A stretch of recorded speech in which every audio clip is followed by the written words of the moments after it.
Salut tous! C'est Tommy Godette, la mascotte de Douteux.org, qui est ici pour vous parler d'un excellent long métrage. On parle de Hell Riders, un film de 1983, même si ça paraît pas. Hein?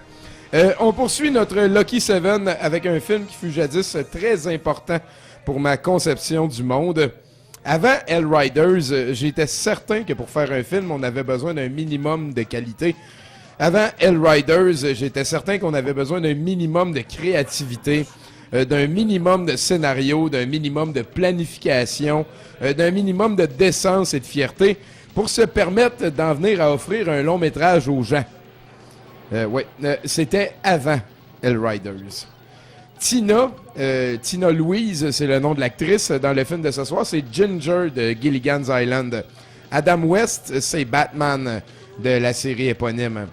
Ces deux giga super méga stars forment la pierre angulaire de la structure compliquée formant la mosaïque des multiples personnages mis en interaction ce soir.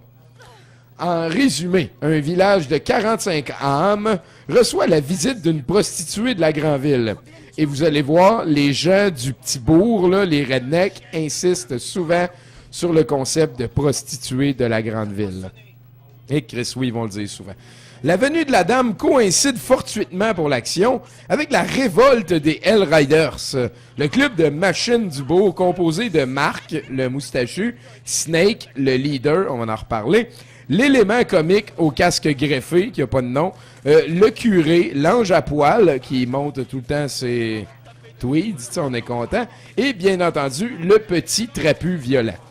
Devant cette poussée de violence incarnée par des meurtres à coups de hood de char, il va avoir ça, à coups d'assassinats gratuits de figurants inoffensifs, vraiment, Batman, ou plutôt le docteur, la seule personne de toute la communauté capable de parler et de réfléchir en même temps, va décider de passer à l'action.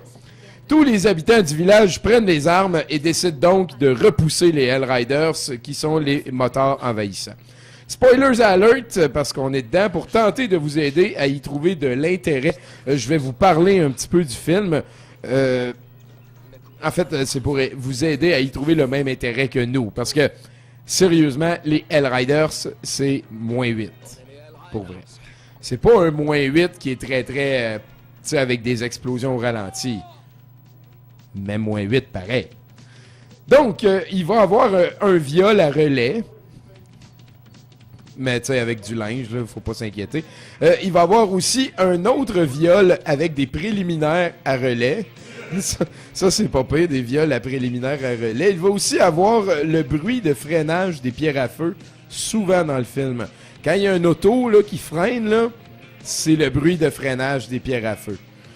Vous allez aussi frissonner devant le montage qui, virgule, à la fin, va tuer Snake qui va tomber dans le vide, qui va s'offrir à la gravité. On en parlait de la gravité, c'est une force très, très, très, très forte, ça. Ouais.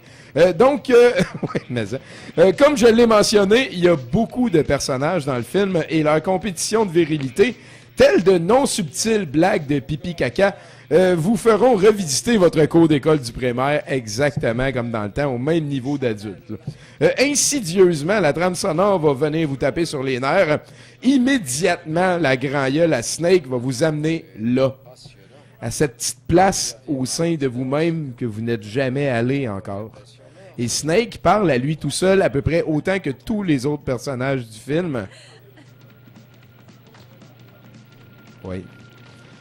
Plus que jamais, la présence aussi de Gilles et Maurice. En fait, c'est comme ça qu'on les appelait, nous, Gilles et Maurice. C'est quand il se passe un mouvement sur un plateau de tournage et qu'on sait que c'est pas naturel que ce mouvement se passe là.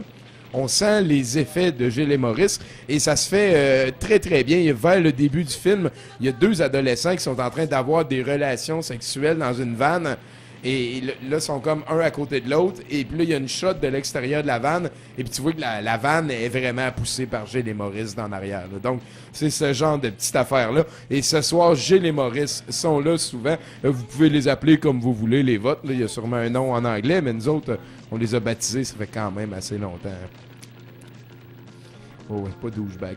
Finalement, la pitié que vous allez ressentir face à la pauvreté de la pellicule sera rapidement diluée dans la vacuité sans nom de l'heure et demie que consistent les Hellriders. C'est un douteux qui va chercher son intérêt du fait qu'il n'y en a aucun à développer. C'est quelque chose de spécial. Ça ressemble un petit peu à The Room, mettons. Ça ressemble un petit peu à... voyons, il était une fois le diable, le degré d'intérêt qui est possible de développer au travers de ça, ou en fait, ce qu'ils sont en train d'essayer de nous stimuler. Et tout ce manque de qualité fut dûment traduit par des gars qui avaient beaucoup plus de temps que de talent à perdre. En somme, ce film, c'est un peu comme le méchant accroché à l'ascenseur à la fin de Total Recall. Mon nouveau bon chum, là, Michael Ironside. Michael Ironside, qui est accroché là, après l'ascenseur, c'est les Hellriders.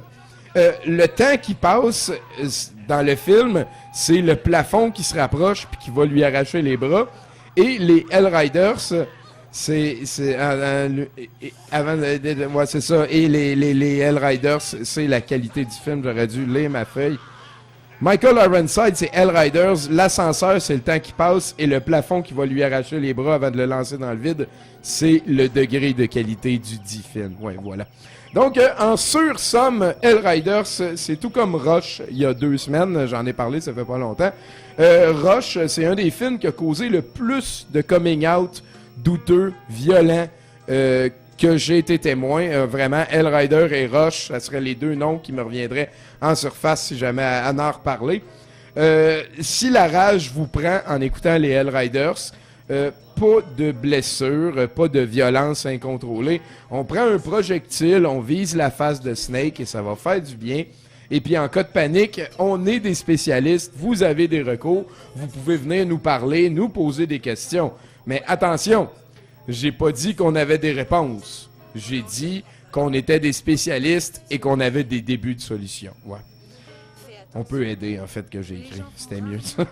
On peut aider. Là-dessus, ben, on est à douteux.tv, mais pour ce lundi, on a une petite spéciale. On va avoir une émission sur les élections avec Vincent Leclerc à la console, Jean-Philippe Descaries-Mathieu, alias DM Douchebag Master. Lui, il va s'occuper de parler avec Stéphane P., notre directeur du conseil d'administration, qui est pas là ce soir. André, Philippe, puis Jean-Philippe. Donc, on a André Forget. André Forget, que j'adore, va être ici ce soir. On va avoir aussi Philippe Dujardin, qui parle beaucoup. Souvent, il a raison. Et on va avoir Jean-Philippe Descaries-Mathieu. Donc, merci de passer la soirée à notre antenne. Après cette émission spéciale de politique, il va y avoir le long métrage que je vous ai promis, c'est-à-dire Hellriders. Un film de 1983 réalisé par un certain James Bryan. Vous êtes à douteux.tv, la télé des délaissés. Et on commence tellement à pogner qu'on devient millionnaire. Yeah, je peux me mettre du linge à cette heure. «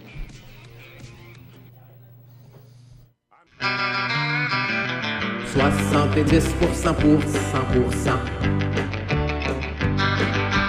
70% pour 100%.